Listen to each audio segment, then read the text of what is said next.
Check, check. 1, 2, 3, 4. Let's go. Oh, yeah, let's go. It is Ballsy Uncut. Back from a few days away. I was away. Actually took in Amsterdam, which is quite the city. My girlfriend bought me the trip for my birthday. Little surprise. We went for 6 days. And, a different opinion on Amsterdam. I went there with the thought that, this is going to be a raunchy city. And yes, you could go to the red light district and get as raunchy as you want. That was never my cup of tea. And we did walk past the red light windows. Interesting. You could get a hot dog and then you could just decide you want to go have sex and go up to the window. And it's like looking at a car in a showroom window, so to speak. But it's about as close as I got to it. Otherwise, 2.7 million bikes in that city of 900,000. I didn't see one bike accident. I didn't see one car bike accident. I didn't see a pedestrian get hit by a bike or a pedestrian get hit by a car. I rode a bike in a bike tour and didn't hit anybody, and nobody hit me. So crazy, unreal, beautiful city. I highly recommend it.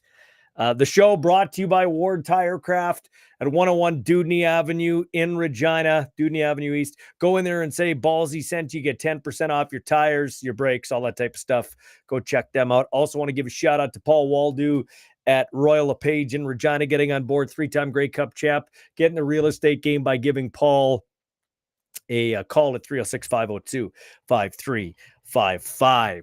And a new sponsor on board, Murad Al Khatib and AGT Foods Canada getting on board. We'll see their logos here as soon as my promotions and social media department come up with the goods there. So thank you to them for getting on board. I really do appreciate our friends over there at AGT Foods, the president of the Regina Thunder. I'll start there. I had a chance along with Avery LeBlanc and Elliot Wagner to call a Regina Thunder game yesterday. They dispatched the Edmonton Wildcats 51-16, over 1,000 fans checking it out. They were great in all three phases, blocking 2 punts. One was a scoop and score for a touchdown by Bauman. He blocked both of those punts, one partially blocked and one scoop and score. One of the dumb rules in Canadian football, and it is a dumb rule. I love our kicking rules, except for this. So the Thunder block a punt, partially block a punt, but it goes forward over the line of scrimmage, and they got called for no yards. Like, once it's partially blocked, the no yard should be off. It's ridiculous. Stupid, actually. That's one of the dumb kicking rules in our league. Otherwise, I love all the kicking rules. Speaking of kicking rules, that NFL new kickoff that they stole from the XFL, you've probably seen it. There's the landing zone and all that stuff.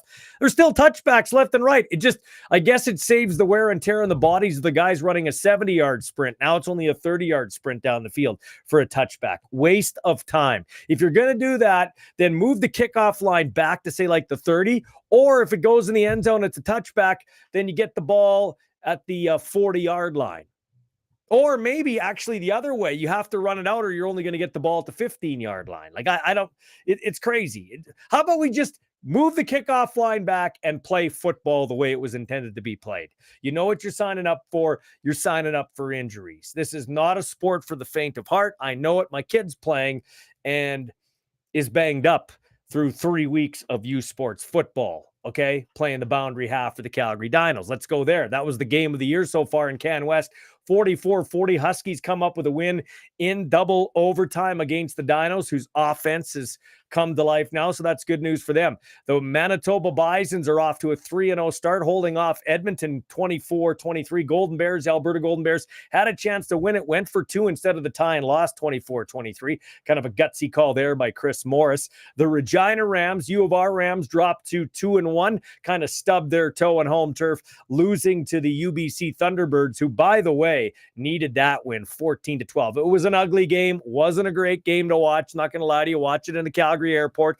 But hey, they don't ask how, they ask how many, and that was basically the season for both the Huskies and UBC. You can't go down 0-3. And speaking of Huskies and UBC, former Husky quarterback Regina Kidd, quarterback Team Canada at the World Flag Football Championship. Before the show's done, we will talk to him because he is the UBC quarterbacks coach. So we'll get a little from column A, Can West, and a little World Flag Football talk from Finland where he played there, column B.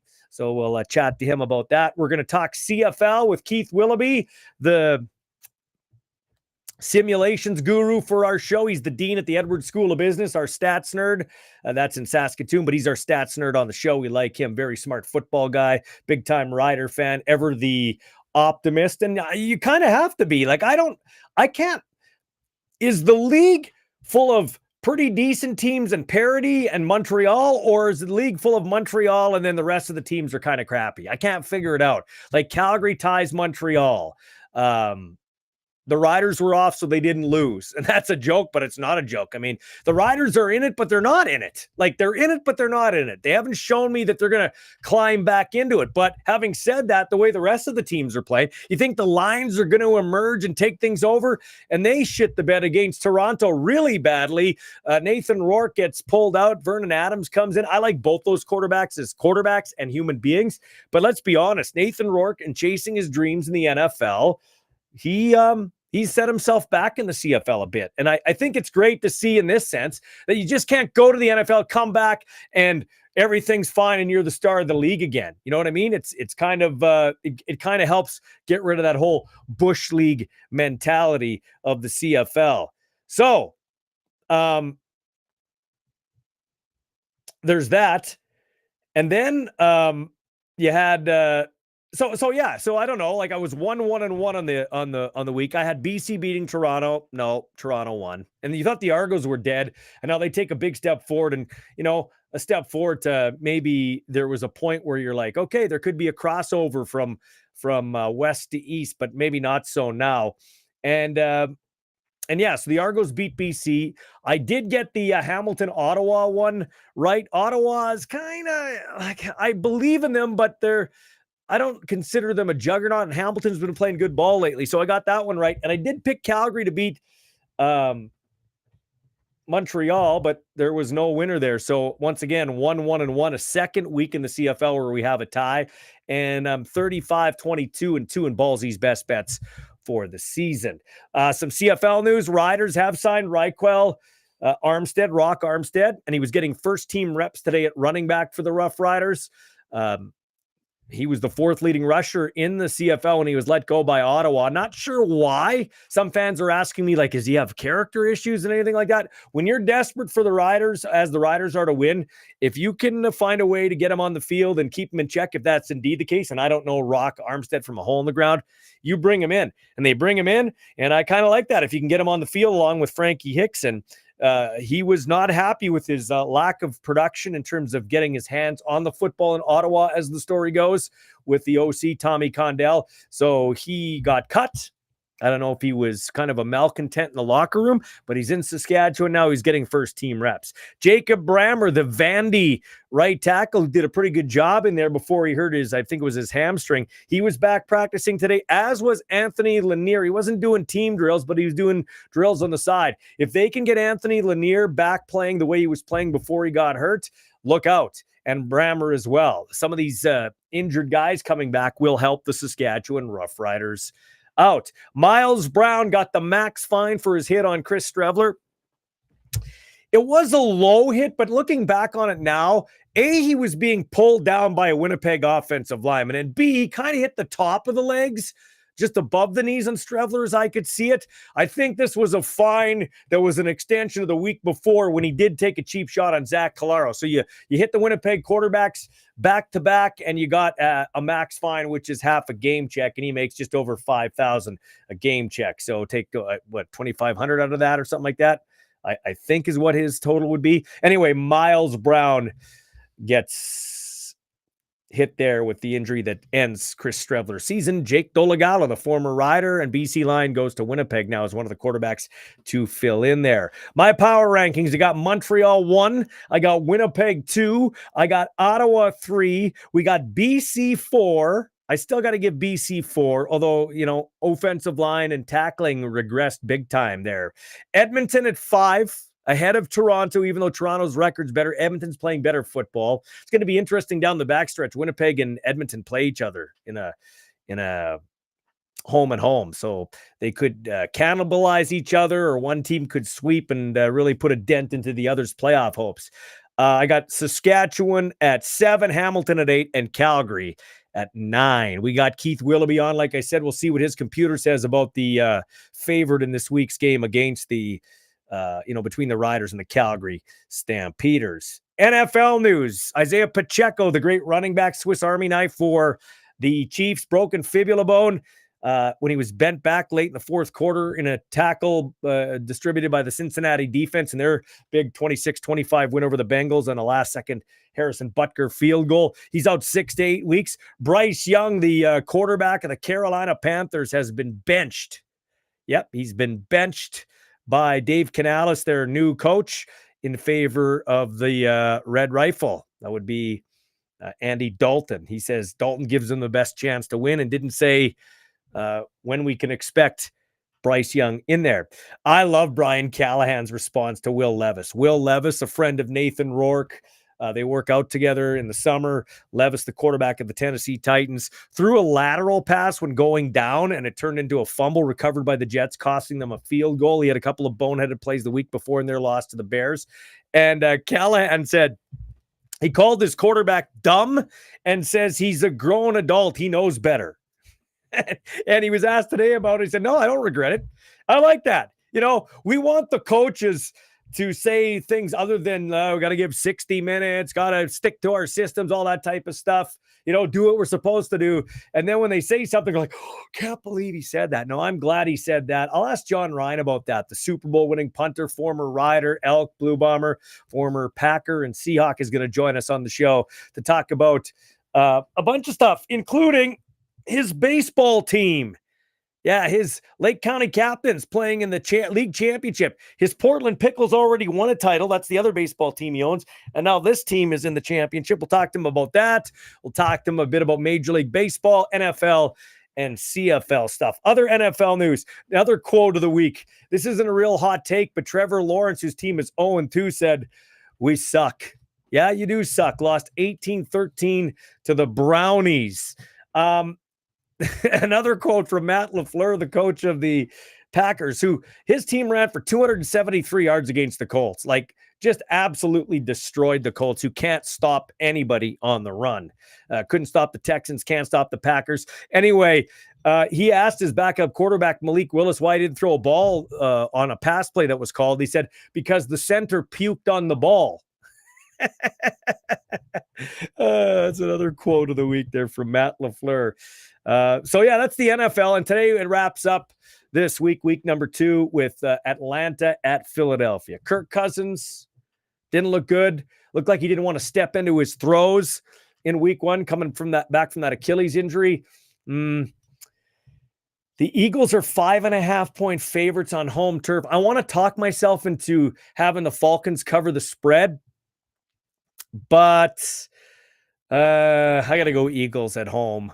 5.5 point favorites. I'm gonna give the points and say it's Eagles by a touchdown. Sidney Crosby signing a 2-year contract extension. His number's 87, and he sticks to a 2-year deal. $8.7 million annual average salary for Sidney Crosby. So that's some of the news and notes from going on in the sports world. You can weigh in. Let me know what you think about the Riders' chances this Friday and just the CFL in general. Some NFL thoughts, U Sports, PFC. It's the best time of year. Baseball, the San Diego Padres, my team, is rolling. They're only 3.5 back of the Dodgers for the NL West lead. I get jacked at the start of baseball season because it makes you think about warmer weather here in the cold climates of the Canadian prairies. And then towards the end of the year, if your team's doing well, that's when baseball really matters. And you see this Donald Trump shirt hanging over my shoulder if you're watching, okay? It says American Badass. That's the most iconic picture in presidential election history, at least the run-up to an election, okay? That's the first assassination attempt. That's right. I said first assassination attempt. Dude got shot in the ear. Then on the weekend, he's at his golf course in Palm Beach, Florida. And thank goodness the Secret Service see this muzzle sticking out of the bushes. And they get this 60-year-old guy. Now we're getting more and more details. I'm not going to get all political on this. I don't want to, but I did hang this shirt. My brother got me this shirt. I love it. I don't like everything Donald Trump says. I think he's an asshole. But all I know is when he was the president of the United States, we never had wars, and the economy was doing better because the U.S., at least back in the day, was driving the economy. I know that's kind of changing now, just the way things are going. But the reason I'm hanging the shirt is just to point out how unbelievable, what kind of world we're living in now. This guy is running for president of the United States in a so-called democracy, okay? They shot him in the ear the first time, and with their rhetoric of he's a devil and he's the Antichrist and democracy's done when he gets in, which is all a bunch of bullshit because it's not like he can go in there and change everything. Okay. He can't. He can do some things. Like, look at the United States doesn't even have a president. Joe Biden is a weekend at Bernie's. He's getting dragged around. He's on a beach. He put on a Trump hat. That's the second most iconic photo in a presidential election. He put on the rival's hat, and he knows what he's doing there. That was a minute of lucidity for Joe Biden. He even wore the hat or carried the hat up the steps of the presidential airplane, Air Force One. What does that say? That says F you to the Democratic Party for kicking him out. But where I'm going with this is this dude, Donald Trump, was shot in the face, in the ear, and then the guy tries to take him out 100 yards away with a muzzle in the bushes. And thank goodness for the Secret Service men and women that did a great job corralling him. So a second assassination attempt. And from the mainstream media, which I was a part of for a long time, and wouldn't hesitate going back if the job was right, but I'm comfortable where I am right now. The mainstream media has talked more about Chris Rock getting slapped by Will Smith at the Oscars than they did about two presidential assassination attempts on a former president and a current candidate. What kind of world are we living in? Like, what world are we living in? That's why I'm putting that up there, because you couldn't even Google that picture anymore. It got taken down. Like, it's crazy what kind of world we're living in. Unbelievable. Anyway, that's enough about that. We're going to get into some sports talk. Keith Willoughby joins us first out of the chute. Thanks to Ward Tirecraft for sponsoring the show, and Paul Waldo at Royal LePage getting the real estate game, 306-502-5355. And I want to point out, because this is the world we live in. Lots of false narratives and rumor spreading. Before I came to air, I'm not going to get into it. I had somebody ask me a question about me behind the scenes, something going on about me, and if it was true. I couldn't believe it. I couldn't believe the person was asking me, and I couldn't believe that that's being spread around. It's crazy. But anyway, here's the deal. I'm bringing this up to say this. Just because a person sponsors me doesn't mean they totally endorse what I say. Doesn't mean I totally endorse what a guy like Donald Trump says. They're endorsing me as a reputable sportscaster and person of the community, and they have their thoughts. I have my thoughts. So I don't think Ward Tirecraft, Paul Waldo, any of these sponsors get tied into what I am saying. They may agree with me. They may not agree with me. I don't ask them. I'm just giving my opinion, because on this show, I can give my opinion. And it's absolutely ridiculous that guy right there, they've tried to kill him twice in a democracy before he can go to the election, and we barely hear about it. So that's why I'm hanging that shirt, at least for this segment. You're listening to Ballsy Uncut.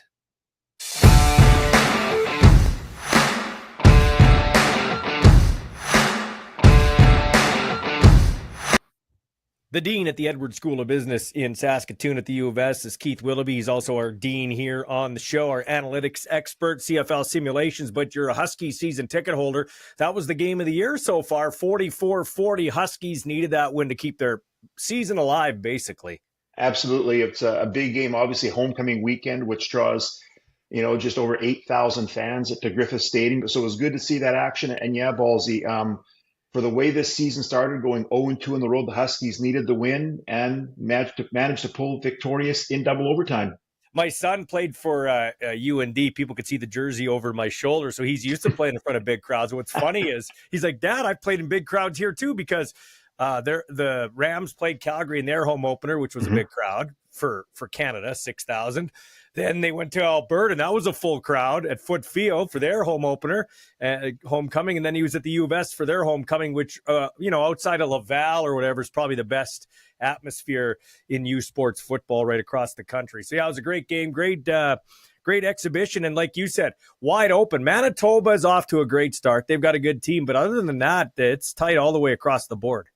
It is, and you think probably the early season projections this year maybe had Alberta and UBC as maybe the class of the league, but Alberta and UBC both 1-2 right now, and like you said, Manitoba, that 3-0 record. We'll see if they can maintain it. I believe this is Coach Brian Dobie's last season with the Bisons, so It'll be interesting if they can have that swan song for Manitoba in 2024. Well, they're playing hard right now and getting good quarterback play from Tuchinski.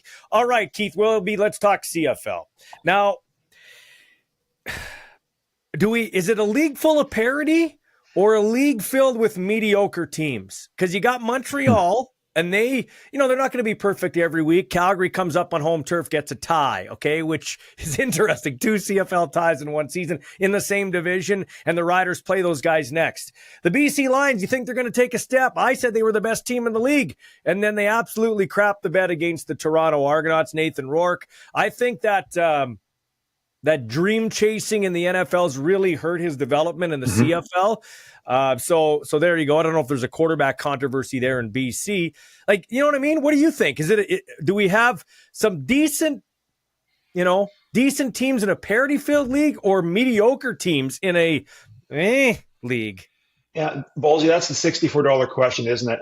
I'd like to think as a CFL fan that there's parity, because you don't want to go into a situation where your team is going to have zero chance of winning a game. So you like there to be some competitive balance within the teams this year. I will say what I see this year is there's some equity amongst the quarterbacks in the league that teams, I know Bo Levi struggled at the beginning of the year, but there is across the league, and I know Jake Mayer may be a bit of an outlier in the Stampeders, but there is some equity with the CFL talent at the quarterback position. Now, whether you say that's exceptional talent or not, I don't know, but there seems to be some equity within the quarterbacks, which might be making the league a bit more balanced this year. What frustrates me being a fan is that it's hard to get a read from one week to the next who's going to be the top team. BC, as you pointed out, is a great example. They go into Montreal and you win in a very hostile environment and then do nothing against the Argonauts. I'm wondering, Ballsy, if you're onto something with your point about the quarterback position, if the whole VA, Vernon Adams, Nathan Rourke experience, if that's going to cause some locker room contention. Yeah, Nathan Rourke is a great guy. He's not one guy to rock the boat, but you have Vernon Adams, who has handled it well from all accounts. But those receivers were cooking. He was on an MOP pace till he got hurt. And now all of a sudden he's supplanted and Nathan Rourke comes in. So it'll be interesting to see how they handle it. I guess if you're a Rider fan like you are, Keith Willoughby, and I have friends on the team, you got to have some positivity, because as crappy as you've been over the last 8 weeks, you're still very much in the mix for the playoffs and even a home playoff game, which is really inexplicable. It's unbelievable how you could be 5-1, 2 months ago. Yeah. Now to go to 5-7, so we were 5-1-0, 5 wins, 1 loss, like 6 weeks ago. So to basically have a 7-game winless streak and still be a game and a half out of first place, it's a situation where, again, I've never seen this type of just a thin margins within the Western Division. So this year, a lot of those thin margins. Ballsy, I'm going to go back to my earlier comment about quarterbacking. You think a lot of us who grew up in this league and relished the league in the 80s and 90s when there was, Matt Dunnigan, Damon Allen, Doug Flutie, Kent Austin, a lot of the real names, Tracy Ham playing quarterback. I think right now we've got consistent stable of quarterbacks, but I don't know if we have a great quarterback out there. So maybe that's why we're getting the parity, is that we don't really have that exceptional quarterback out there who's going to lead the league, unlike a Flutie in Austin, Tracy Ham, Damon Allen from like 2-3 decades ago. It's funny. It's the most important position in football. Without a doubt, you can't even argue it.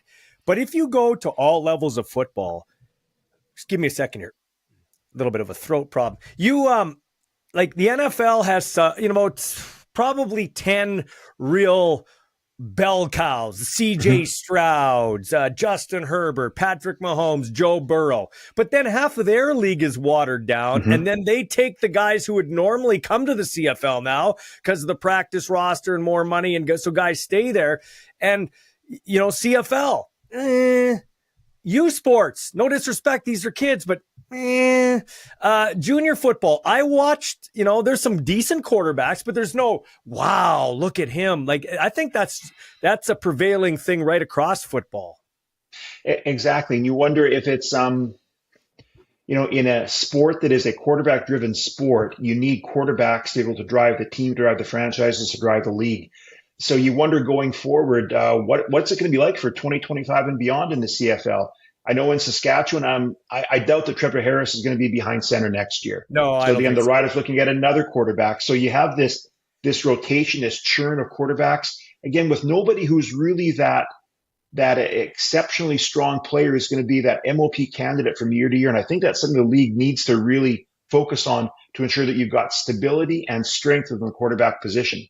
Okay, so let's get to it. This is basically, we're talking playoffs. This is playoffs right now. This is a playoff game. This is it. This is all she wrote. The Riders had a chance last year to bury the Stampeders and didn't. They soiled the sheet. Stamps got in with a poor 6-12 record, got punted in the first round. This is the same scenario. And Calgary got a tie. They got a little momentum against the best team in the CFL. This is not going to be an easy game for the Rough Riders. Never is in Calgary, but it's a playoff game. This is a playoff game. Absolutely, Ballsy. And I know maybe I've got my Rider green tinted glasses on. I've got the Riders finishing 9-8-1. So do the math. They need 4 wins out of their last 5. I know 3 of those are at home, but that means they got to win 1 either in Edmonton or in Calgary. To me, the inflection point of the 2024 season hinges on Friday, September 20th. If the Riders don't win that game, then boy, that's a quick nosedive downwards. Because let's face it, how many people are going to go to a Saturday afternoon home game at 1 p.m. on a Saturday afternoon the week after that against Ottawa? So to me, this season hinges upon what happens on Friday night in Calgary. Well, I would normally call you absolutely nuts, even though you're a very brilliant man. I'd say you're nuts. You're looking at it with green and white goggles. But I will take a step back and say, after what I saw this weekend, and we just talked about it at the start of the year, the conversation, the Riders could go 5-0, and they could continue to go 0-5, or they could win 3. Like, that's how wide open this is. I don't have the Riders finishing any better than 8-9-1. I don't. I think, and that might be enough to get them into the playoffs. Now, we can argue whether that's successful or not. I really believe, and I think we've talked about this before. I know we've talked about it off the recorded or on the platform here. I think the Rough Riders, in order to be considered a successful season, sustained success, they need to get to a West Final and fare well in it. Not if they win or lose, but they need to get to a West Final and show that the moxie they've kind of showed all year in battling, at least. I would agree. What I would consider this season to be successful would be a home playoff game. And I know right now we're staring up at BC and up at Winnipeg, and Edmonton is nipping on our heels. But I want that home playoff game because in the new Mosaic Stadium, we've only seen 2 home playoff games. I think we need to see a home playoff game. Again, 8-9-1 probably isn't going to get us a home playoff game. That's why I'm trying to, again, being optimistic, that person that I am, I'm projecting 9-8-1. But come on, that means the Riders need to show up. Let's face it, Ballsy, if the Riders can't win home games in late September and October, Ottawa, BC, and Calgary, to me, yikes, if we can't do that, then we don't deserve the home playoff game or the playoffs. So that's, to me, where this season is hinging now for the last 5 weeks. Hey, Dean, let's pump the brakes a little bit here. Let's just get a win. I don't think the Riders the Riders need to beat Calgary twice and then find another win. Ottawa probably is the best bet because they don't travel real well. So I'm going to go I think the Riders will. For Rider fans, I'm going to pick against the Riders because I've picked them the last 4. People think I'm hating on the Riders and I'm this bitter guy. I've picked the Riders for the last 4 weeks and they've burned me. So I'm picking Calgary in this game. What does your computer have? Well, maybe this will be either the kiss of death for the Rider Nation or some great revealed truth, but the computer actually very slightly likes Calgary. Calgary coming off that tie game against Montreal showed a lot of moxie against the Als. The computer has Calgary a very slight favorite. So again, my computer says that. My head and my heart say, come on, Riders. You've been so close for a month and a half. Eventually, the chips got to fall correctly. Plus, let's face it, I think the Riders need to show up and show the fans that they can get a W in a season after Labor Day, which we haven't had in like 2 years. Yeah, for sure. Okay, Keith, what do we got in terms of the probability with your computer of the Rough Riders making the playoffs? Making the playoffs, 62%, but we're tight with Edmonton. Edmonton's right now at 60%, so it is a tight race between us and the Elks for that third playoff position. So it's gone. This is if we rewound and watch. You've been on the show 4 or 5 times, and we've had your stats every week. Like it's like, oh, Riders 99%, 87% chance of home playoff game. So what does the records look like for the Riders according to your computer? Very tight. The computer does have the Riders finishing third, 8-9-1, and Edmonton finishing fourth at 8-10. So in some obscure way, that phantom tie game, the Command Center tie game in Ottawa actually might help the Riders. At least it gives them an edge over Edmonton. BC 10-8, Winnipeg 9-9 to be the top 2 teams in the West. Tell you what, man, the Riders could take a big step forward this week with a win, or if they lose to Calgary, they're in the basement. Think about that. They're in the basement. And I think if that were to happen, Ballsy, I think Rider Nation, we've seen this for 2 years. Paranoia will reach an extreme level of anxiety with Rider Nation. And again, and the tough thing is, being a Rider fan, then you've got 4 games left, 3 of them that are at home. But it's really tough then to get the casual fan into the stands if you're looking at basically a 5-8-1 record. Now with a real limited chance of making the playoffs. Again, that's why this game against Calgary, to me, the season pivots on what happens Friday night. Okay, so we talked about making the playoffs. You want to have a home playoff game. Craig Reynolds wants to have a home playoff game because his bank account is empty with the Rough Riders now losing $1 million. So as much as O'Day's on the hot seat, he's got to be a little bit warm too, losing money. So what's the chances of them having a home playoff game according to your great Commodore 64, which, by the way, has been really good this year? It's been okay this year.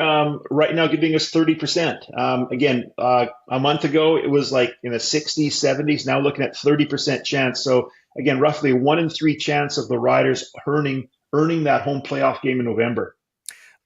Just for shits and giggles, who's in first place at the end of the year, does your computer say? In terms of winning the Grey Cup? No, just in terms of winning the West. Sorry, I should have been more clear on that. Winning the West, it likes Winnipeg. Again, it's such a coin flip this year. Winnipeg, who began the season losing all those games, they've won the recent games. They have the tiebreaker over BC, which could help them. But Ballsy, and again, this might sound like I'm being really nonsensical, but don't give up on the Elks. No. The Elks right now, for all the 9 teams in the CFL, according to the computer, Edmonton has the second best chance of winning the Grey Cup. Just because they may not make the playoffs, but if they do, they will be a tough out. I have Montreal 1 in my power rankings. I got Winnipeg 2. I've got at 3, I probably still have Ottawa, even though they stubbed their toe against Hamilton. Okay. I got BC at 4, and then I put Edmonton at 5. I got Edmonton at 5 ahead of Toronto, even though Toronto beat BC, because I can't trust Toronto right now. They're up and down. Edmonton and Winnipeg are the best 2 teams in the West right now, the way they're playing. They are, and the computer model that I do actually does sort of that pseudo power rankings. So right now it has Edmonton and Winnipeg on top of the league. Because Edmonton is playing, again, they've got the trend, they've got the wins that they're pulling off. They've won some very impressive games. They've gone on the road and beat teams. Just shows the wackiness, again, whether it's parity or mediocrity. You can't trust the standings from one week to the next. That's why, maybe from a CFL perspective, fans are engaged to the bitter end because you never know what's going to happen in the games this year. Okay, and so Grey Cup, who do they got the Grey Cup favorites? We did the West here. What's your computer got for the Grey Cup favorites right now? Who are they like? Winnipeg 1, Edmonton 2, Montreal 3, BC 4. Wow. It's going to be interesting because Edmonton and Winnipeg have they have a back and forth, home and home type deal here in the back half, which is they could cannibalize each other. One team could end the other season. That's the way it could go right now. True. And from a Rider perspective, I know a lot of us were excited that Toronto defeated BC. In some really weird way, that actually could hurt the Riders because it reduces the chance of a crossover. Because right now, I consider Ottawa, Toronto, and Montreal, they're going to finish top 3 in the East. That, to me, really slams the door on the crossover. So now we've got to beat Edmonton as well as Calgary to finish in the playoffs. Okay, Mr. Optimistic guy, we will wrap up with this. You got the Riders winning 4 games. Yes. Who are they beating? They're going to win the home and home they're going to win both with Calgary, and they're going to defeat BC and Ottawa. They're going to win their home games. Wow. They're going to give the fans what they need. I do have them losing for the first time ever to the Elks in Commonwealth. We've never lost to the Elks before in Commonwealth, but Edmonton is playing a strong level of football this year. So that's why I've got them 9-8-1, and that will come close, very close perhaps to getting second place. We'll see what happens with other games that Winnipeg and BC play down the road. It's a coin flip game for me this week. I think I'm picking Calgary because I'm trying to help Rider Nation out. Here's how I really think it's going to go. They'll beat Calgary twice, barely in Calgary, and probably pretty well here. And Ottawa. I think they'll beat Ottawa here. They'll find a way to, get revenge on that command center game and beat Ottawa and probably squeak into the playoffs, get smoked in the first round, and it's over. And then you can decide whether that's a successful season or not. That's how I think it'll go. Yeah, I think to me an early exit no playoffs or an early exit in playoffs would be a tough pill to swallow this year for the Rider Nation, especially with the way the year began. And Ballsy, you made a comment about having quite a handy margin victory over Calgary. We've only had twice in the past 2 years we run victory formation. Yeah. Like, how ludicrous is that? Like the wins we get usually are the other team has the ball, or else we win on the last play, like Lawler kicks the field goal like we did early this season in Hamilton. So I would love, Ballsy, to see. I recall my parents tell stories of years ago when we won games like 34-6, and you sat in the fourth quarter and you sort of socialized. And it was a nice experience rather than being this nail biting adventure we have right now being Rider fans. So give me a victory formation that will help soothe my nerves and anxiety. Okay, wait a minute. So how do you know we finished in a victory formation? Do you go back and watch every game? Like, is that what you did? How did you know we finished in a victory formation only twice? You go on CFL.ca, you look at the game tracker, it has the play-by-play. So the 2 victory formations were earlier this year, the home game against Toronto. Yeah. I think that might have been, that was Shea Patterson's first start. And then we had a victory formation in 2023, the Rouge game against Edmonton. Remember when Nick Marshall got the pick at the end of the game, and then we ran 2 plays. And we could add, like you said, we could add a victory formation too against Winnipeg, but Patterson got smoked into the ground by Big Hill, which, by the way, I didn't hear Wade Miller crying about, he didn't say anything about that being a cheap shot, did he? No, he didn't. But I will say, Ballsy, I think looking back, what's Patterson doing on that play? Like, come on. Yeah. I don't know. Yeah. Anyway. Are you going to be nervous watching this game on the 20th? Absolutely. Of course I am. So what do you do when the game's on? Like, do you pace? Do you sit by yourself? Does your wife laugh at you? Like, what happens here? We are so incredibly superstitious that once the Riders start doing well, you cannot leave where you're sitting on the sofa. You stay in that position. And what happens when they suck? Do you switch or what? Maybe we should start doing that. Yeah. The other thing I do with my superstitions is that if the Riders lose, I change jerseys, but I've slowly run out of jerseys this year. Yeah, what are you back to now in our talk? Because last time it was a white jersey. Yeah, now back to my Lucius Purifoy. Oh, okay. So going back to see if that can help give us some optimism for this week. How many jerseys you got? 15. You tie my buddy Corey Zadarozniak in Weyburn. He's got 15. How long have you had season tickets for? 17 years.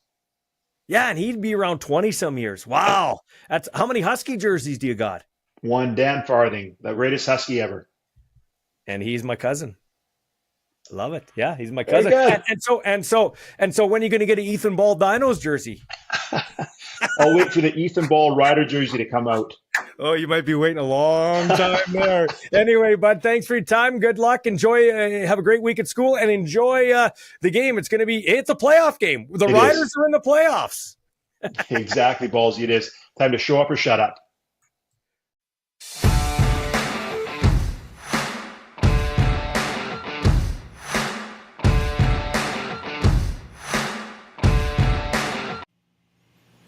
All right, Jon Ryan here. Let's start with baseball. First of all, Let's start Major League Baseball. My Padres might win the World Series. I know that's a bold statement, but they're playing really good baseball, and they got a deep team. Yeah, they got some young talent. They got some old talent. It's tough when you got teams in the MLB right now like New York and the Dodgers. But, you get in the playoffs and anything can happen, especially in baseball when you have those first couple series, or the first series, I think it's only best of three, right? It was a one-off before. I mean, in baseball, anything can happen in a best of three. So I like the Padres. I was at the ballpark earlier this year. I think I texted you that I was there. And yeah, I mean, they got as good a shot as anyone, I think. Yeah. I like baseball this part. Like, I like early because it makes you feel about the spring, right? Yeah. When you're in cold Saskatchewan. And then I like the end when your team's doing well. So I'm excited to see how things go. Speaking of baseball, you're like a baseball mogul now. You got the Portland Pickles win the championship, and now your other team's in the championship too, right? The Lake County Captains, yeah, that's why I look like the team shop just puked all over me right now because I'm rocking all captains all week. There you go, he's got the hat. We're in game 2 of the best of 3 series tomorrow night against Wisconsin.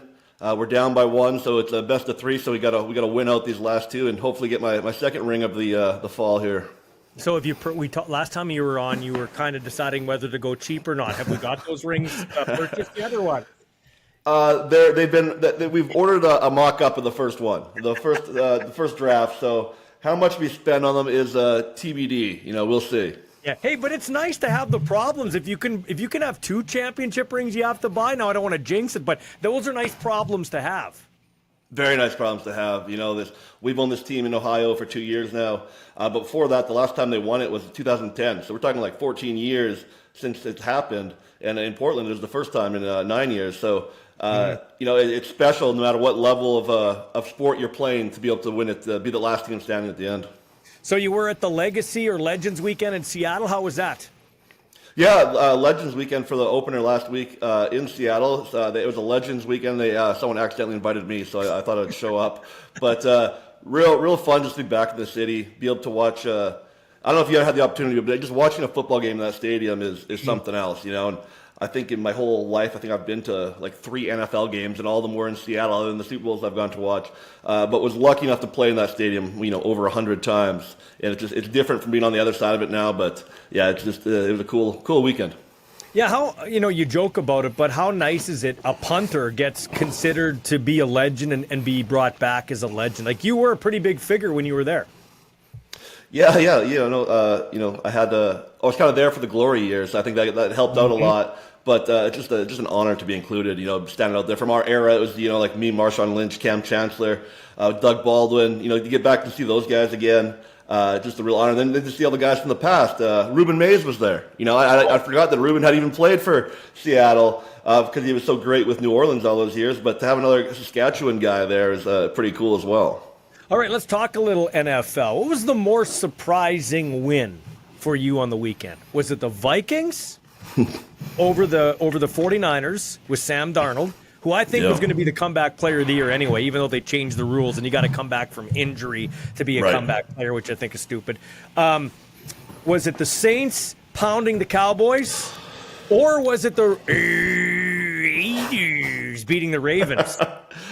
That, you know what? I mean, obviously the Vikings game was a bit of a surprise, but with that being said, it was a home game. I think the biggest surprise is New Orleans both weeks, putting up 47 and 44 in the first 2 weeks, and then going into Dallas, which is a very hard place to play. It's hard to play on the road at all in the NFL, but to go in there and put up 44 against what I think is going to be a pretty good team in Dallas, it is very. I don't want to say surprising because then they've done it 2 weeks in a row, but it is surprising to see just how much offense they've had so far. I tell you what, man, let's talk quarterbacking rebirth here. Derek Carr, Kyler Murray hung one on the Rams 41-10, and Sam Darnold, who I think with great coaching is going to have a better year than people think. Yeah, well, you see, Murray has a nice little toy in Marvin Harrison Jr., I'll tell you. I think that the kid had like 130 yards in the first quarter yesterday, and they didn't go back to him surprisingly. But that guy's going to be a good player. You know, I think we finally saw his breakout week this week. And he's going to be good. Darno, you know, I did not expect this from Darno. You know, I thought he was done, to be honest. You know, I didn't think he had much left in him. And to see what he's doing, and then same as Derek Carr, I kind of thought he was done too, to be completely frank with you. And he's, you know, through 2 weeks, he might be the MVP of the league. Yeah, 15 scoring drives with him. But he was catching fire at the end of the year last year, so maybe a little bit of a carryover. Hey, speaking of comeback players having to come back from injury, if we're going under those rules, it's got to be J.K. Dobbins. He's rolling with the Chargers. Yeah, another 130-yard game, I think it was. Yeah. You know, I think Carolina looked absolutely like trash through 2 weeks. You know, I think the quarterback's already been benched for a while now.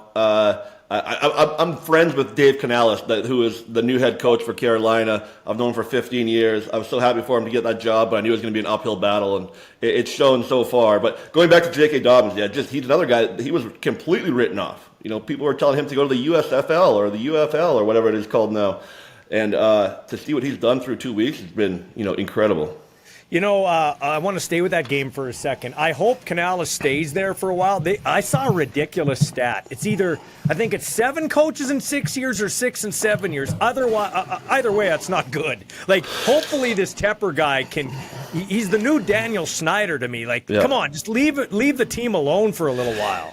You know, the way the NFL is right now with the fan bases and all the money involved in it, these, $250 million salary cap and these quarterbacks making $50-60 million a year, it's a win right now league. And the people that are under the most spotlight and the most microscope are the head coaches and the quarterbacks. Yeah. And it's just like, you get 1 year to turn a franchise around, and I don't think it's possible. Either one of those positions, I don't think you can turn around a team in 1 year. It helps that there's a salary cap, but, you know, as I said before, you know, I love Dave Canales. I've known him for a long time, and I know that's not.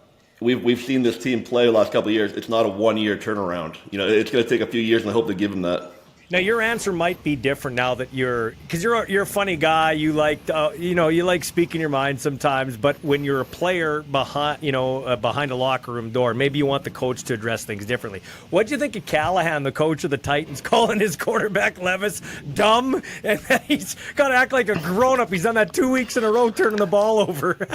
Yeah, I mean, I'm against it. You know, if you flip it to the other side, and a player speaks out against the coach, I mean, he has his dinner on Delta, as we say, Ballsy. It's dinner on Delta because he's going to be going home the next day. But for some reason, some of the coaches air their grievances like that, which I don't agree with. You know, I played under Pete Carroll for 8 years, and he kept everything in house. You know, all the problems that we had. How functionally dysfunctional that team was for all those years with all those big characters, all those big egos, and he kept all that under wraps for a decade, which is just crazy. I kind of favor that coaching style rather than just airing your grievances. Okay, but behind the locker room door, without giving any trade secrets away, did he tear guys' asses right there in the locker room? Like, did he give you some tough love when he had to? 100%, but it was very strategic. You know, he would call guys out. The biggest thing him was disciplined football. So when you come in on Monday morning and we lose the game and guys take bad penalties or don't know plays or forget plays, he would rip them pretty good right in front of everyone. And no one wanted to be that guy. You know, no one wanted to ever be that guy. But at the same time, he wouldn't turn around and say the same thing in the media. You know, he kept that out of there. Was your guy Russell Wilson overrated? Like, you won a championship, and he was good, but you had Marshawn Lynch, you had the Legion of Boom, you had some great pieces around him, because since he's left Seattle and towards the end of his time in Seattle, He is a shadow of himself. His quirkiness is coming out now. Like he's not on the roster, but he dresses in a uniform on the sidelines. Like, what the fuck are you doing, man? That's a real Russ move. You know, he's the rah-rah, I'm with you no matter what type guy. Wearing your shoulder pads when you're a scratch is an interesting move. You know, it's so hard for me to, crap on Russ or anything like that because I have a Super Bowl mainly, or a big part of it's because of Russ. You know, I think what Pete did such a great job of is playing to his strengths. You know, Russ wasn't a 35 for 45, 450-yard passing type of guy. When we played our best, he was 12 for 17 for 165. Yeah. And Russ, one of the biggest reasons Russ wanted to leave because he wanted to be the Drew Brees. He wanted to throw for 350, 400. He wanted to air the ball out. And you saw what happened when he tried to be that guy last year, 2 years ago, really. It was ugly. And when last year, when he got back to the 12 for 17 for 165, that's when they started winning again because he played within the system.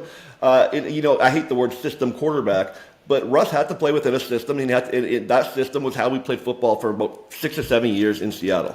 So as a fan who has watched teams play exciting games that break my hearts, Padres, Riders, Chargers, Oilers, I am all for boring bullshit but win games. There is no better builder of a culture in sports, in football, than Jim Harbaugh. He did it at Stanford, he did it at San Francisco, he did it at Michigan, and it looks like the Chargers are buying in. Now, I get it. They played the Raiders in Carolina the first 2 weeks. This game here against Pittsburgh this week coming up, it has 1974 written all over it. Like, I'm talking 13-10. The fans might fall asleep. It's going to be a slobber knocker. But the Chargers know what they are. They're bullying people around.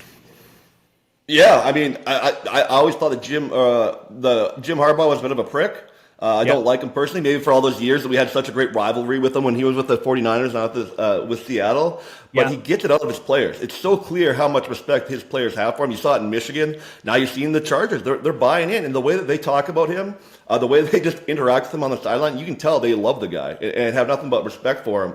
So, I know that you've gone through, you've been a glutton for punishment with charging with the Chargers. Continue to support them. But, this could be a year when they win, 12 or 13 games, I think. Yeah. And as you said, the game next week, it's going to be, it could be an ugly game. And, I always say winning a game in the NFL is one of those beautiful things in the world, so I never say a win's ugly. But next week, it's not going to be the cutest kid in class, I'll tell you that much. Yeah. No, so every year I want to bet against Kansas City because I'm getting tired of them. But that just speaks to their greatness, so I won't bet against them. But if there's a team that could take the Chiefs out in the overreaction part of just 2 weeks in, it's the Houston Texans, man. They weren't spectacular on offense, but they can be. But on defense, they are killers, man. Like, that is a good football team. And, good football team, and, C.J. Stroud is a great quarterback, I think. Yeah. I know it's only 19 games into his career, but I think he's going to be a great quarterback. And as an offensive guy, I love watching him. Kansas City, they just win. Last week they win by a toenail. This week they win by a point. Neither games were beautiful wins, but they're 2-0. We want to say, well, they're not what they used to be. They're not this, not that, and they're sitting at the top again. So I think Houston could potentially be a team to knock them off. And I hate them the same reason I hated Tom Brady. And my hatred for Tom Brady. My hatred from Tom Brady came from pure respect for Tom Brady and how great of a quarterback he was. In my opinion, the greatest player to ever play. And that's why I hated him. And it's the pettiness in me is why I hate them. The same reason that we hate the Chiefs right now. Yeah, right. Nico Collins, their receiver, though, man, he reminds me of an Andre Johnson, a Hall of Famer that played for the Houston Texans. That guy is he's not underrated, but he is because he plays in Houston. He doesn't play in New York or one of those glamour teams. Yeah, I mean, you're not even the most popular football team in your state. You're never going to get the same attention that you do if you're playing on, as you said, one of those glamour teams. But again, just a great player, great weapon for CJ to go to. It's fun to watch them play together. Yeah, you got that right. Okay, let's talk a little. Well, first of all, NFL tonight, Monday Night Football. Who do you got, Atlanta or Philadelphia? Philadelphia is favored by 5.5 points. I think I want to convince myself to pick the Falcons against the spread, but I got to go with the Eagles at home. Yeah, I mean, I don't know if the Kirk Cousins and the Falcons are going to come in there and really make much of an impression, in my opinion. I think the Eagles are going to be 2-0. I'm just hoping for a good game, a good good close game. When you only got one game on TV, you want it to be good. So I'm hoping it's going to be close, but I got the Eagles by 7. Yeah, okay, good. I agree with you. Okay, let's talk CFL. What a dog's breakfast. I know you've been busy with baseball and other things, so maybe you haven't had your eye totally on it, but you follow the league still, obviously. Former Rider season ticket holder, which is hilarious, being that you're a former pro player. So let's talk about this. We got Montreal and then everybody else. Is it a case of a parity-driven league, or is it just mediocre football? Yeah, you look at it either way. I like to think it's a parity-driven league right now, and I think there's, you saw who Ottawa lost to Hamilton last week. Yeah. You have all of a sudden you have a team that was absolutely been terrible for last few years in Edmonton. All of a sudden they crack out a bunch of wins, and now they're right on the doorstep. They're 1 point behind the Saskatchewan Roughriders after 13 games. And then no one's really running. You got Winnipeg in first place at 7-6 in the West. I mean, when's the last time we saw it? In week 13, the first place team in the West is 7-6. Like that's just unheard of. So yeah. I like to think that it's there's no doubt we have seen some mediocre football at times this year, Ballsy. But I would like to think that it's more parity, and it's fun to watch, in my opinion. Keith Willoughby was on. He's the dean at the Edwards School of Business. He's my dean on the show. He said he thinks it has a lot to do with just okay quarterbacking. There's no real superstar quarterbacks in the league. I think Nathan Rourke kind of wrecked himself a little bit trying to chase that NFL dream. And nothing against the kid, but it's really set him back this year. And it proves you just can't drop into a league and dominate a league. So like you said in an earlier episode, that's good for the league to know that a guy just can't walk in, dust off the NFL dust and play in the CFL and it's all good. So I like that aspect of it. That takes away from the whole Bush League argument. But I think Keith's onto something. We don't have star quarterback power in this league right now. And that's kind of leads to just kind of ho-hum football.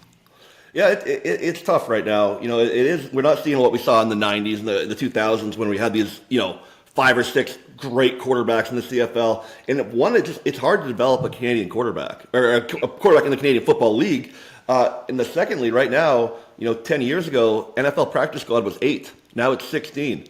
So you add, 256 players that aren't coming to Canada, probably 32 quarterbacks that don't even give the Canadian Football League a chance. And now it's hard to develop guys. Now you're kind of I don't want to say scraping the barrel because there's 1,500 college football programs in the U.S. But you're just not seeing that quality at quarterback maybe that we saw 15 or 20 years ago. How do you feel about the Riders? Do you think they'll get into the playoffs? And what's a successful season for you as a fan of the team, but also as a guy on the side of business? Like you look at O'Day and Reynolds. There's 2 constants here. These are my words, not yours. Yep. They haven't won after. They're 1-20-1 since 2021 around Labor Day or just before Labor Day. Like in no other sport do guys get to keep their jobs. They're losing money. So what is a successful year for the Riders here, record-wise and in the playoffs? What could say, okay, we can keep these guys together and everything like that? It's tough, Ballsy. You and I always talk, and I always say it's a race to 9. You get to 9 wins, you're going to make the playoffs, then anything can happen. But with that being said, we finished down the stretch at 4-3 or whatever. We squeak in or whatever. How many games we have left? 5 games left. Sorry, 3-2 or whatever. We sneak in the playoffs, and then we go out the first round on a road game. Yeah. I don't think that's a success. I'm not happy with it. As you said, 1-20-1 in and around and after Labor Day since in the last 4 seasons it's actually hard to do. I don't want to be a jerk about this, but it's actually hard to only win 1 out of 22 games when you have the best facilities in the whole country, when you have the greatest fans in the whole country, you're playing the greatest stadium in the whole country, and you lay an egg like that. It's not great. But I'm not writing them off yet by any means. We could go. We could finish 10-7-1, run the table, That's the thing. Yeah, we host could. a playoff game. We're as we say, we always like to overreact, and that's why all these shows do so well, because it's fun to overreact. Like we were just talking about the NFL. It's the same in the CFL. So we'll see what happens, but it doesn't look good lately. I want to get your opinion on this. Playing U Sports. You play U Sports now. I've asked a few people, and I've found out this is true. They have the headphones in the quarterback's helmet for the game. Okay. Yep. But in the NCAA, NFL, CFL, they shut the microphone off with about 10 seconds to go. Yep. They keep the microphone on through the whole play in U Sports. Can you believe that? That's ridiculous. Wow. I mean, so it's the quarterback or the offensive coordinator making reads back there? You know, 100%. Like the quarterback could roll out to Jon Ryan, could be rolling out to his right, and Bernie Schmidt could, and he would too. And, you're damn right he would be. He would drive that quarterback. He would never have a quarterback that played for more than a season because they'd all quit. Can you imagine Bernie in your ear for 3 straight hours? My God, that'd be a nightmare. Yeah, so picture that. Darrell Leeson is rolling out to his right, and he's got Jon Ryan running a post in the back because you were a great receiver, or Michael Ball. And he's like, hit the backside post. Can you imagine? But doesn't that I couldn't believe it. I know we don't hire a person to shut the microphone off. Like, what is going on here? That just doesn't even seem right to me. That's surprising. I'm actually a little surprised they even have microphones in the helmets in the U Sport because the budgets are so limiting. You know, I remember buying my own shoes and undershirts for games, you know. Yeah. So I'm surprised they have that. But it's good because you see what can happen when they don't have it. You have the Connor Stallions whole deal in Michigan. But yeah, I would hope they would get that fixed to the next season because that's a little ridiculous. Okay, we'll have you on again, but who do you got this week? Riders and Stampeders. Stampeders are slightly favored. They got that vaunted tie against Montreal. They're 4-8-1. If the Riders lose this game, they're in the basement. Like, this is the playoff game for the Rough Riders. Coming out of a bye, you have to win this game. Do they win it? It's a must win. It's a must win. You know, all of a sudden you lose and you have Edmonton and Calgary on top of you. All of a sudden, you know, when you had the start of the season, you had, and you'll win that, you'll earn that win equity that you always talk about early on in the year. Yeah, this is a must win. This is a must win, and I think they win by. It's going to be close. I think they win by 3. Okay, that's good, man. Thanks for your time. Good luck in your base. So let's recap for baseball. It's 1-0 the series right now. We're down by 1 to Wisconsin Timber Rattlers. And we come back home for game 2 and 3 starting tomorrow night. So we have 2 home games to win it all. Best of 3 series. Let's see how it goes. Let us know, man. Hey, we're cheering over here. We're cheering. Yes, I appreciate that. In the dungeon. Thanks for your time, man. Appreciate it. Absolutely. Thanks for having me. It's always great talking to Jon Ryan, friend of the show, always a supporter of what I do. Good luck to him getting a second ring in the world of baseball. Yeah, we talked about that. So in NCAA, in NFL and in the CFL, they cut the communication off between the quarterback and the coach, OC or whatever. They do that about 10 seconds to go on the play clock. It may be a little bit different in the CFL, like because we have a shorter play clock, so I don't know exactly when they cut it off, but they do cut it off. In U Sports, I've been doing some digging. So the microphone is on in the headset of the quarterback, and it stays on throughout the play. Can you believe that? It stays on throughout the entire play. I asked 3 different people and I got the same story. Are you kidding me? Like, hire somebody minimum wage to shut the microphone off if that's what we got to do. Like, come on. These kids are trying to develop at the next level. You can't have if the quarterback throws 3 interceptions, you could blame the offensive coordinator / head coach for making the dumb calls on the field. Like, imagine, I see the guy doing a crosser, and he tells me to throw it to the left side instead. I throw it over there, it gets picked off. Is that the coach's fault or the quarterback's fault? Like, that's Mickey Mouse. Sorry. And I love me some U Sports football, but we got to change that. Nobody's been talking about that. That is crazy.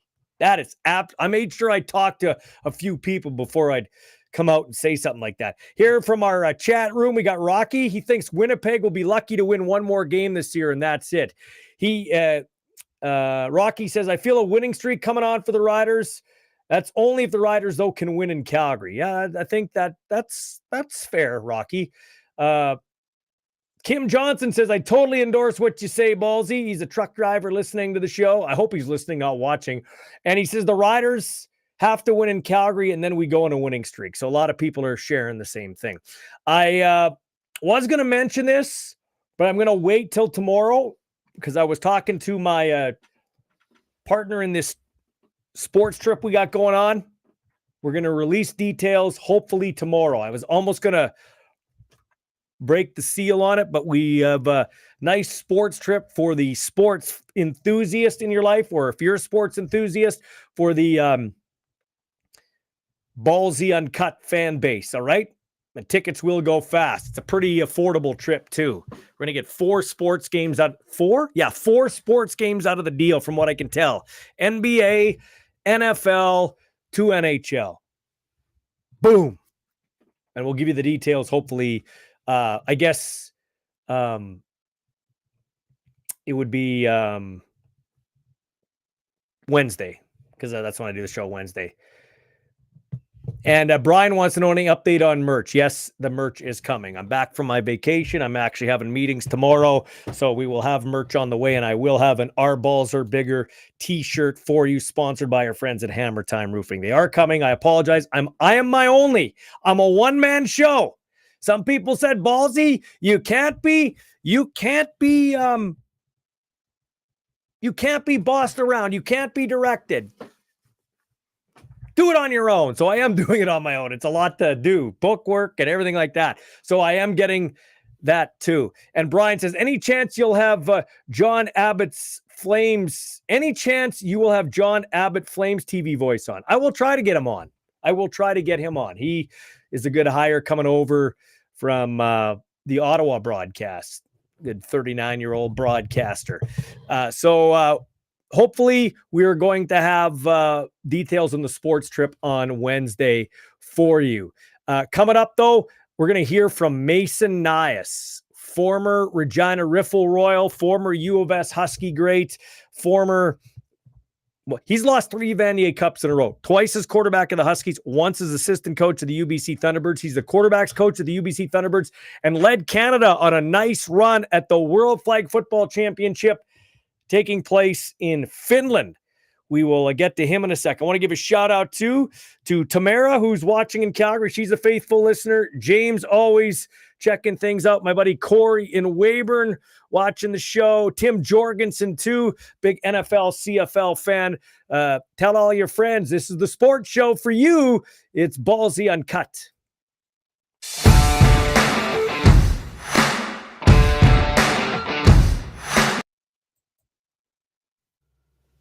Here with our friend Mason Nyhus. Your team got off the schneid, got a big win over the Rams. Watch that game. It wasn't exactly Picasso. It was more paint by numbers, but you won the game. That's the main thing. Yeah, I guess it's a results-oriented business. Obviously not the prettiest one in the world. It was kind of a weird game, truthfully. Both teams come out, score first drive. I thought it might be an offensive day, and obviously both defenses stood up after that, and it was kind of there's some errors here and there, and I'm just happy we kind of came out with the win, and truthfully it kind of clutters up the Can West. You have U of M. Who would have thought that? Like, obviously a good football program, but U of M hasn't been 3-0 in a while, and U of R sitting alone in second place at 2-1. Then you have 4 teams bunched up at 1-2, so it's going to be a tight Can West, and truthfully there's no floor mat this year, which is kind of nice. Yeah, it's crazy. Hey, you got like a 3-0 team, and then you got the Rams, and then it's just a bunch of 1-2 teams, and it's wide open for sure. Yeah, 100%. And truthfully, any one of those teams can go on and make a run in the Can West playoffs and win a Hardy Cup. Like, I truly believe that. Obviously, being biased, coaching at UBC, I think UBC is a great team and can win the Hardy Cup. But it's wide open this year, and every team's had an upset. Every team's outside of U of M has been beat, and there's been some close football games. So it'll be entertaining, and this week will tell a lot too.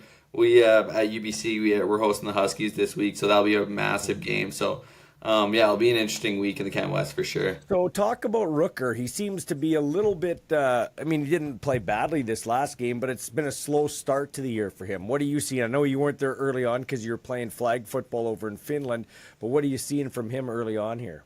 Yeah, 100%. Garrett Rooker's a great football player, and I think I've said it on this podcast before that I would take that guy over anyone in the country, and I still would.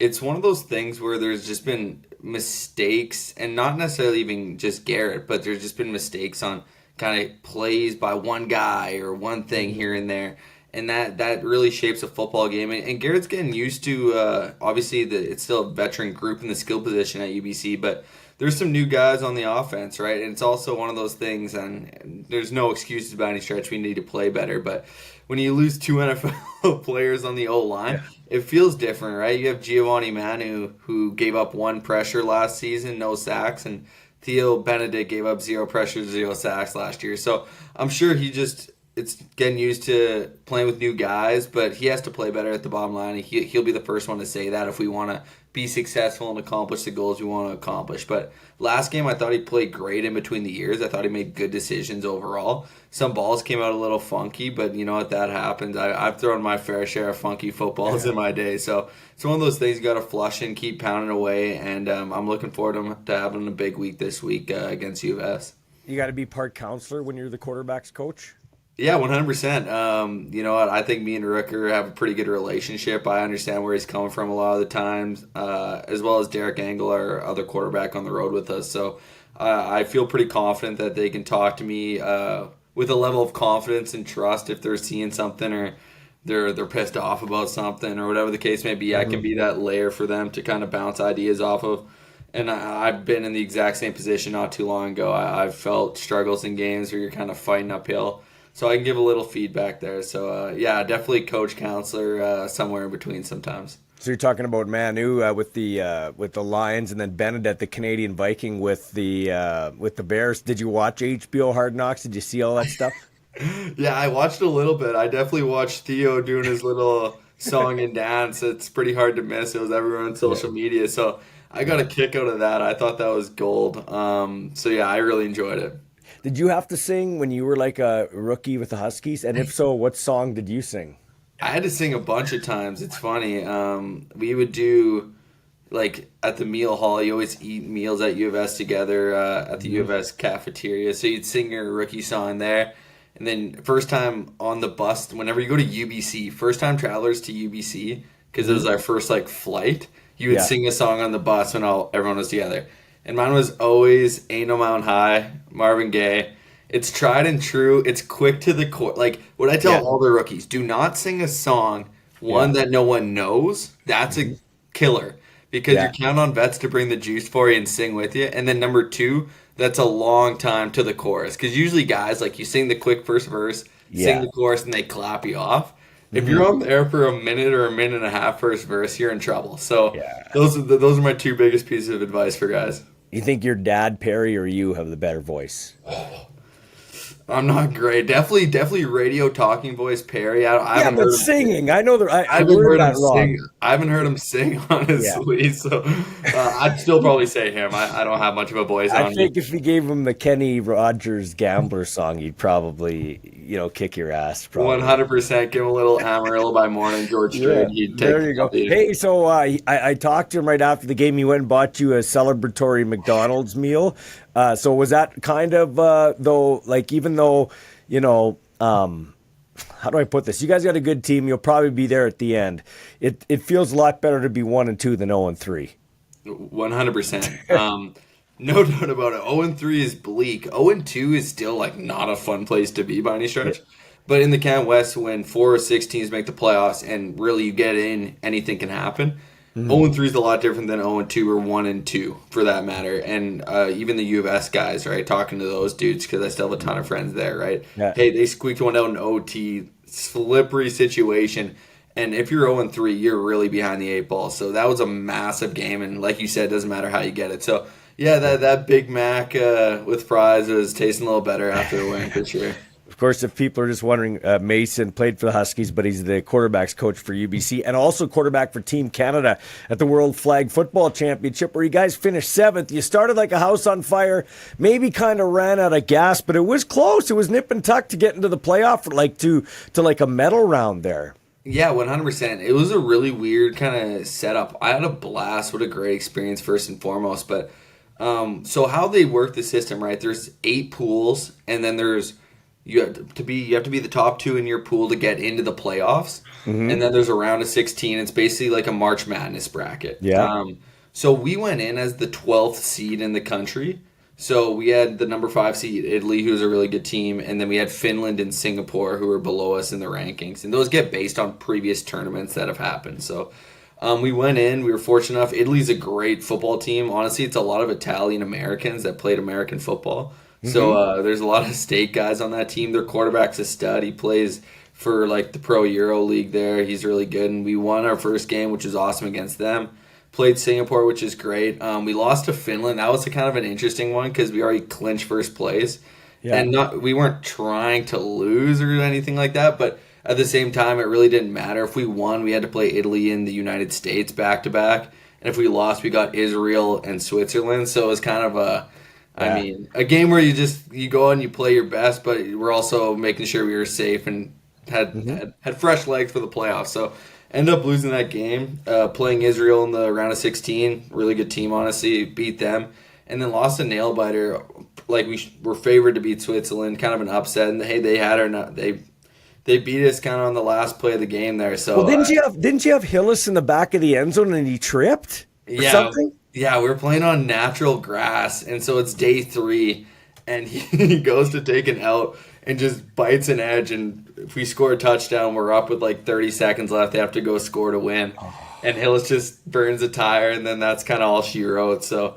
But obviously, it was a great time, and then we finished off beating Denmark in the last game for us. So that was a good way to end, but obviously a tough one to swallow against Switzerland. But, overall, a great experience. So, Mason, that win against Denmark doesn't sound like much, but does that help with seeding for Canada at the Olympic Games in LA?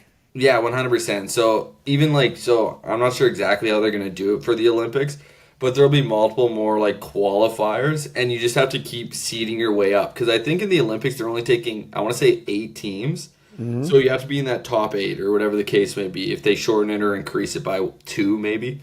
Yeah. But you want to be in that top 8 bubble. So you just have to keep plugging away and making sure you're there, so you even get invited to future world championships.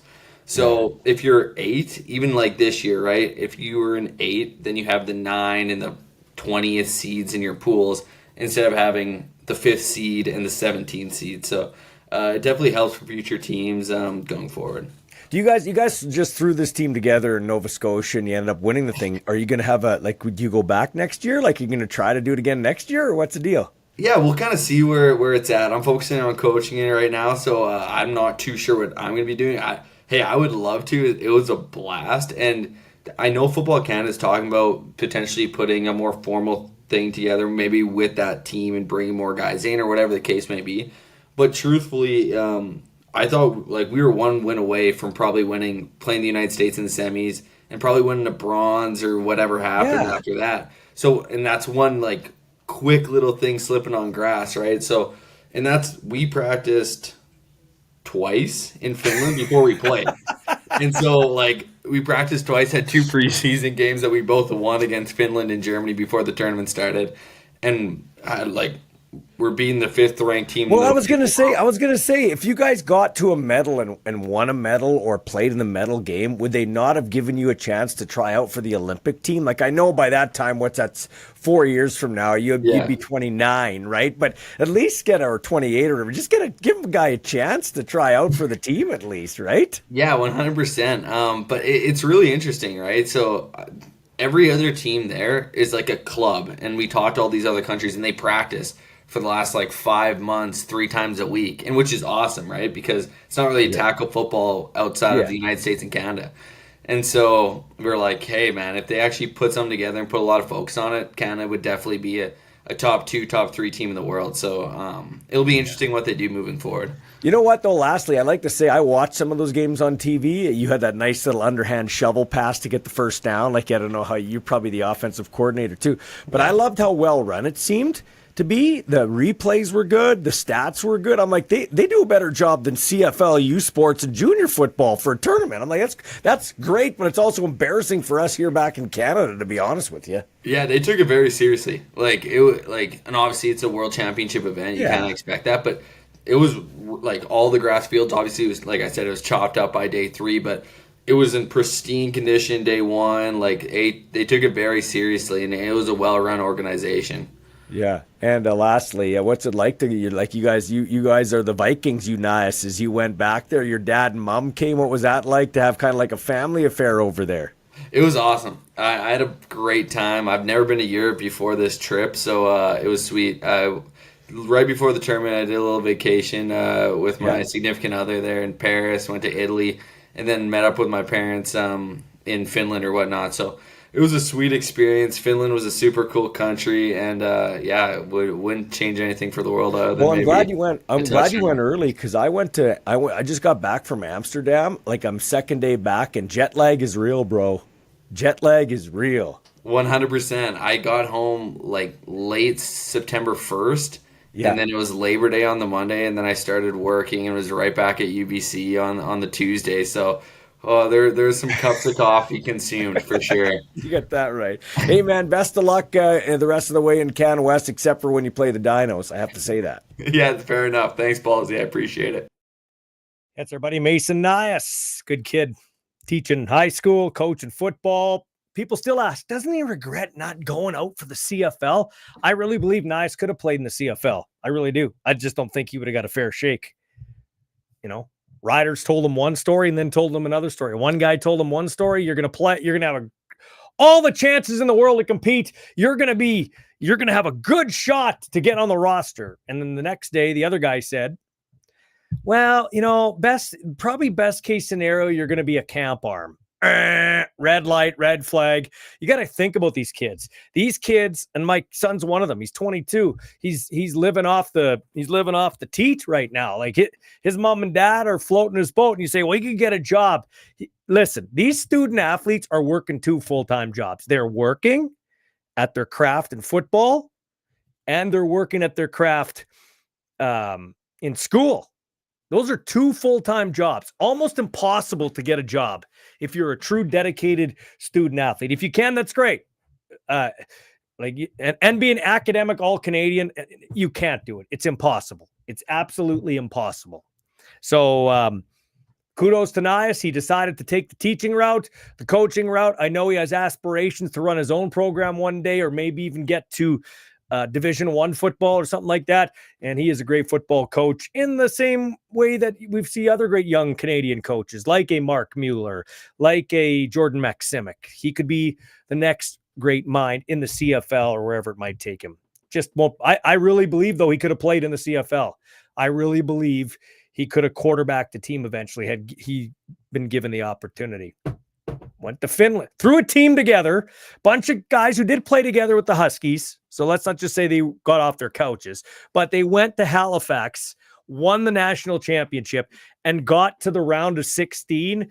And if not for a slip in the back of the end zone by the receiving machine, Mitch Hillis, in the end zone, as I talked to with Mason there, they may get to a medal round. Like they got to the round of 8, I guess, and then couldn't get past the quarterfinal to the medal round. So they won 16, got to 8, couldn't get to the championship. But yeah, he's doing a great job coaching UBC. They came up with a big win against the Rams.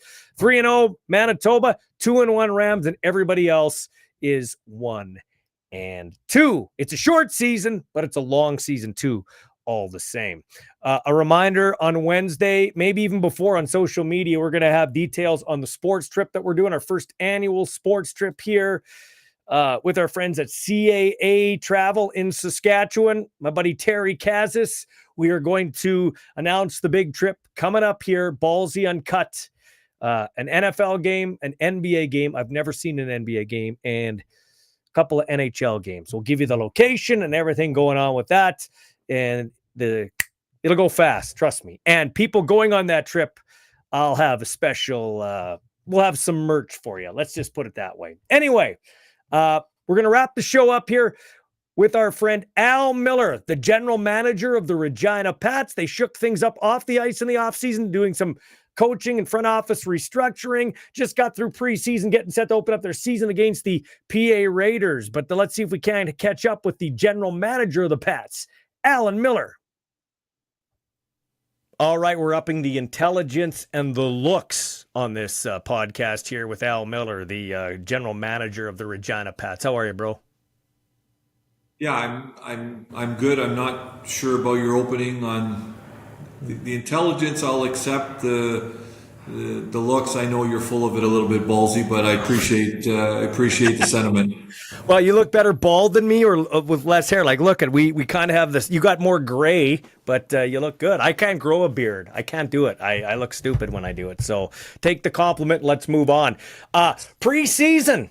How did you think your team looked? I know who cares about wins and losses per se, or do you care about wins and losses in the preseason?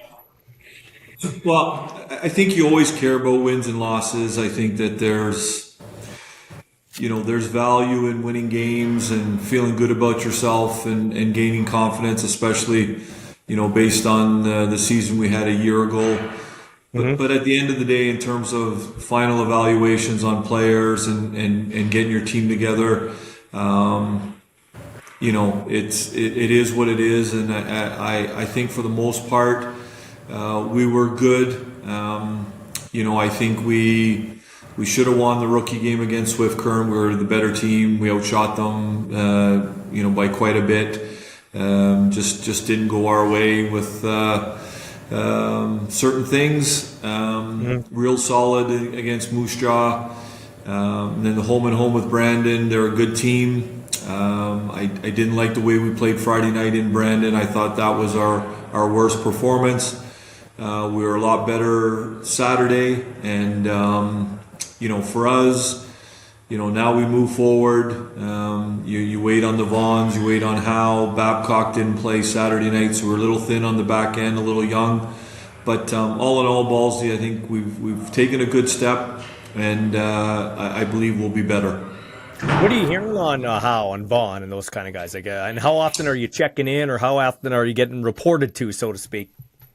Yeah, how I haven't. I've left the guys alone while they're at NHL camps. I know the coaches have traded some messages with them. How with the injury he got at the National Junior Camp has stayed out of the rookie tournament for Pittsburgh. Last time I talked to Jason Spezza a couple weeks ago, their plan was to get him ready for main camp.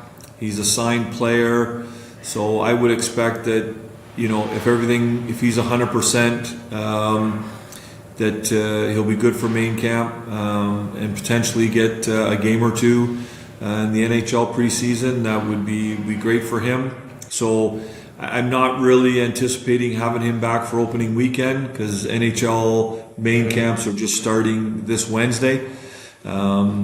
The Vaughns, Jackson put the Ducks jersey on for the first time last night at their rookie tournament.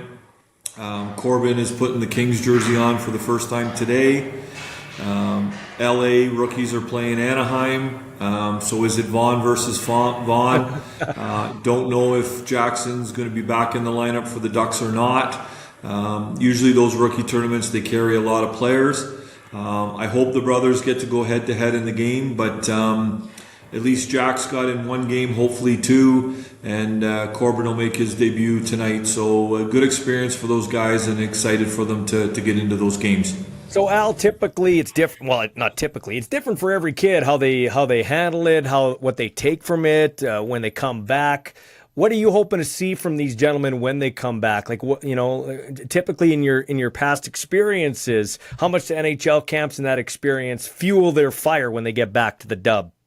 Well, I think it fuels their fire because they get into that NHL environment, Ballsy. They get to put the jersey on. They see the facilities that surround NHL teams. I think that's all just, again, it enhances their goals of playing in the NHL.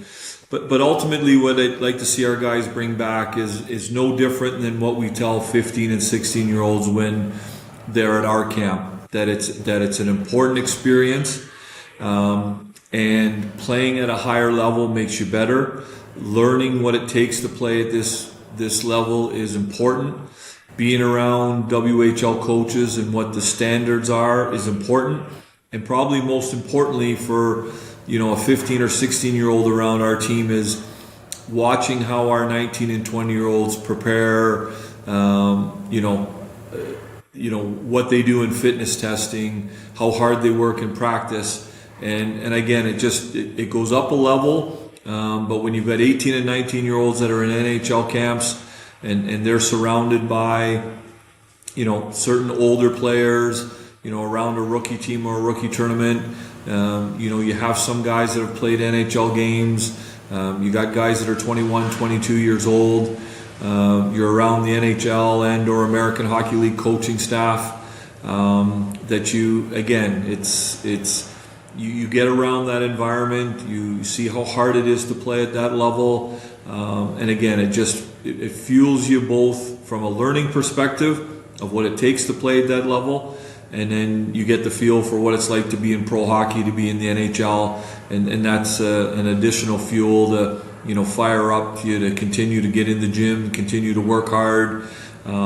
It's a great experience for these young guys, and for the most part and unequivocally, they are always better for it. Whenever you play at a higher level, if it's a national program, you play on the under-18 Olinka team in the summer, you're better for it. If you get to the national junior camp in the summer, you're better for it. If you play in the World Juniors, when you come back from World Juniors in January, you get a little break, you're better for it. And I think it's the same with these guys at NHL camps. And I know what drives Tanner Howe, Jackson, and Corbin Vaughn. I know they're going to relish these opportunities, and I know they'll make our hockey club better because they've got those experiences at the NHL level. You're not where you want to be, probably in terms of building the team in the Al Millar vision, but does it feel more like your fingerprints are on this team now, like going into your second season as the general manager? Yeah, I feel good about what we're doing here. I feel good about what we're building, not only on the ice but off the ice as well. As you know, Ballsy, we made significant changes around our hockey operations department. Significant change around our scouting staff, now being led by our assistant general manager Dale Durkach. Bringing in Ryan Smith as associate coach under Brad Haroff. I think it was a real important move for us in terms of Ryan's experience, and spent the last 2 years as the head coach of the Spokane Chiefs. And I've known Ryan for a while. When he was in Swift Current, Medicine Hat, won a WHL championship. I had him involved in Hockey Canada at national teams. When I decided to make the change with our coaching staff and I put a list together, he wasn't on it because I didn't think he was going to be available.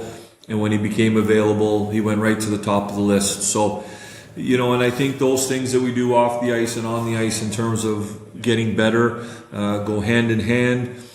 Two things from the camp that I feel are positives.